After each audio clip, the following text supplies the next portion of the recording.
Masa reformasi, tujuan pembelajaran, agar dapat mengetahui sejarah lahir reformasi di Indonesia, dapat mengetahui perkembangan politik dan masa ekonomi setelah masa reformasi, dapat mengetahui kehidupan masyarakat pada masa reformasi. Apa itu reformasi? Reformasi merupakan suatu gerakan yang menghendaki adanya perubahan kehidupan bermasyarakat, berbangsa, dan bernegara ke arah yang lebih baik secara konstitusional. Munculnya keinginan untuk melakukan perubahan itu muncul disebabkan oleh dampak negatif dari kebijakan-kebijakan yang dilaksanakan oleh pemerintah Orde Baru. Reformasi di Indonesia.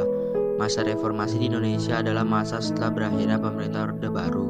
Masa reformasi dimulai pada tanggal 21 Mei 1988 saat Presiden Soeharto mengundurkan diri digantikan oleh Wakil Presiden B.J. Habibie. Masa reformasi terus berlanjut hingga saat ini. Lahirnya reformasi di Indonesia.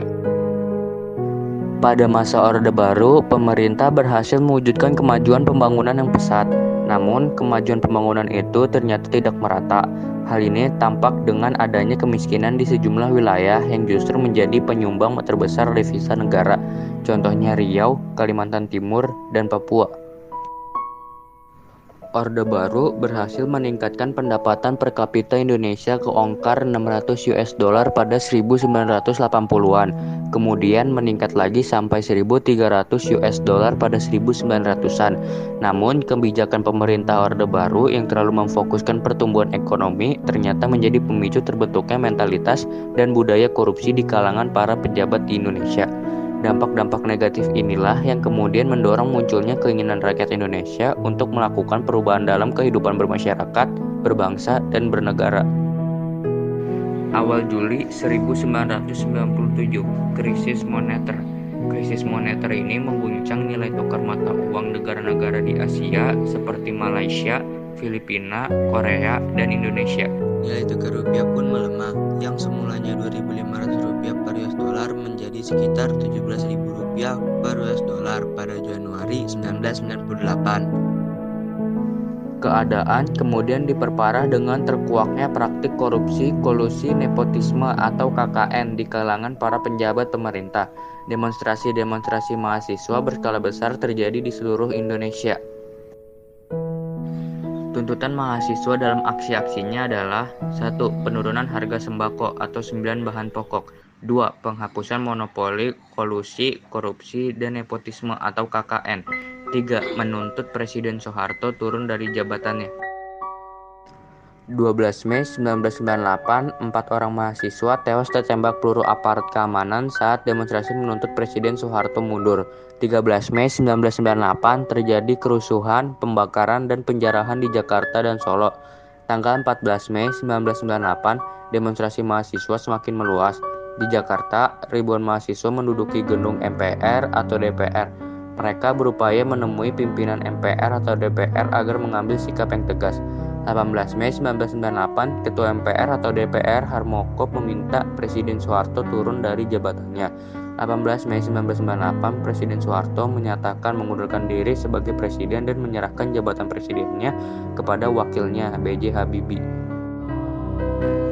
Peristiwa pengunduran diri Presiden Soeharto ini menandai berakhirnya masa pemerintahan Orde Baru selama 32 tahun dan dimulainya masa reformasi. Perkembangan politik.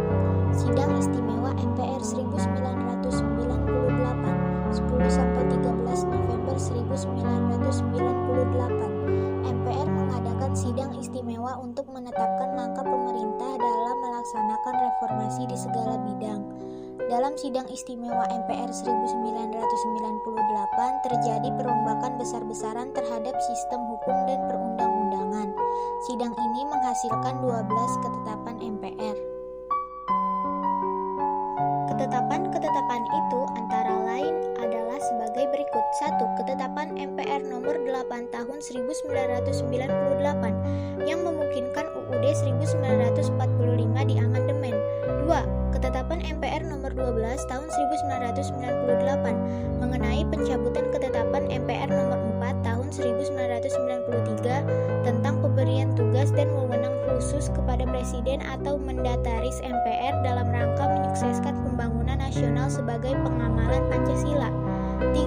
Ketetapan MPR nomor 18 tahun 1998 mengenai pencabutan ketetapan MPR nomor 2 tahun 1978 tentang pedoman penghayatan dan pengamalan Pancasila Eka Prasetya Pancakarsa. 4.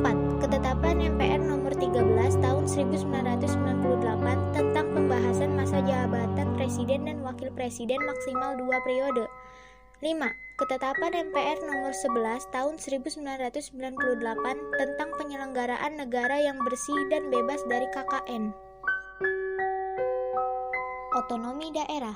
Otonomi daerah adalah hak, wewenang, dan kewajiban daerah otonom untuk mengatur dan mengurus sendiri urusan pemerintahan dan kepentingan masyarakat sesuai dengan peraturan perundang-undangan. Otonomi daerah pada masa reformasi dilaksanakan secara lebih demokratis dari masa sebelumnya.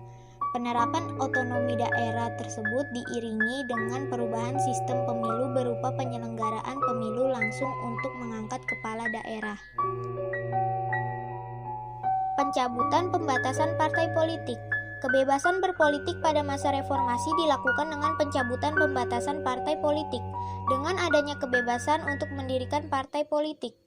Pada pertengahan bulan Oktober 1998, sudah tercatat sebanyak 80 partai politik dibentuk.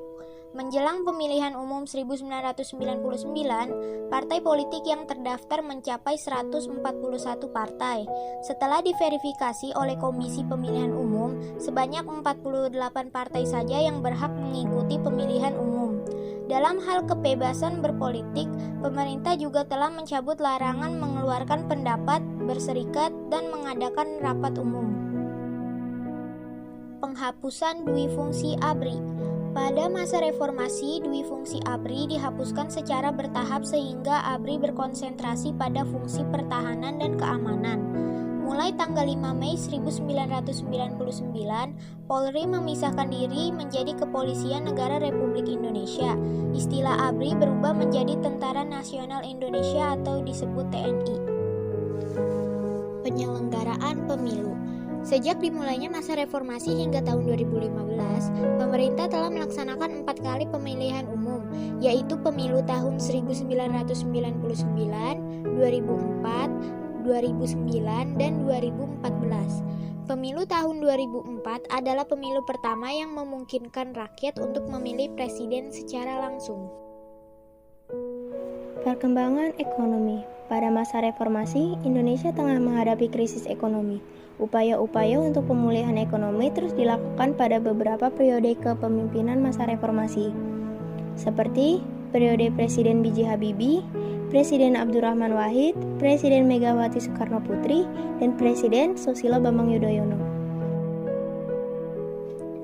Pemerintahan Presiden B.J. Habibie. Pada masa Presiden B.J. Habibie ditetapkan kebijakan pokok di bidang ekonomi, yaitu penanggulangan krisis ekonomi dengan sasaran terkendalinya nilai rupiah dan tersedianya kebutuhan pokok dan obat-obatan dengan harga terjangkau, serta berputarnya roda perekonomian nasional dan terlaksananya reformasi ekonomi. Upaya-upaya yang dilakukan Presiden B.J. Habibie berhasil menaikkan nilai tukar rupiah terhadap dolar Amerika. Langkah-langkah yang dilakukan Presiden B.J. Habibie untuk menghadapi krisis ekonomi. Pertama, menjalin kerjasama dengan International Monetary Fund atau IMF, yaitu Dana Moneter Internasional untuk membantu dalam proses pemulihan ekonomi. Kedua, menerapkan independensi Bank Indonesia agar lebih fokus mengurusi perekonomian. Ketiga, melikuidasi beberapa bank yang bermasalah. Keempat, menaikkan nilai tukar rupiah terhadap dolar Amerika sehingga di bawah Rp10.000. Kelima, membentuk lembaga pemantau dan penyelesaian masalah utang luar negeri. Pemerintahan Presiden Abdurrahman Wahid. Pada masa ini, kondisi ekonomi Indonesia mulai menunjukkan adanya perbaikan dan kondisi keuangan sudah mulai stabil. Namun, pada April 2001, keadaan kembali merosot. Nilai tukar rupiah terhadap US dollar melemah hingga Rp12.000 per US dollar. Melemahnya nilai tukar rupiah berdampak negatif terhadap perekonomian nasional dan menghambat usaha pemulihan ekonomi. Pemerintahan Presiden Megawati Soekarno Putri. Pada masa ini, nilai tukar rupiah terhadap US dollar berhasil distabilkan dan berdampak pada terkendalinya harga-harga barang. Selain itu, tingkat inflasi rendah dan cadangan devisa negara stabil. Namun, pertumbuhan ekonomi masih tergolong rendah yang disebabkan kurang menariknya perekonomian Indonesia bagi investor dan karena tingginya suku bunga devisito. Kebijakan-kebijakan yang ditempuh untuk mengatasi masalah ekonomi. Pertama, meminta penundaan pembayaran utang sebesar 5,8 miliar US dollar. Kedua, mengalokasikan pembayaran utang luar negeri sebesar 116,3 triliun rupiah. Ketiga, kebijakan privatisasi badan usaha milik negara atau BUMN. Presiden Susilo Bambang Yudhoyono, perkembangan ekonomi pada masa ini cukup baik. Rata-rata pertumbuhan ekonomi yang berkisaran 5-6% per tahun, serta pertahanan dari krisis perekonomian finansial yang terjadi di zona Eropa tahun 2008-2009. Dalam penyelenggaraan perekonomian negara, pemerintah melakukan beberapa hal.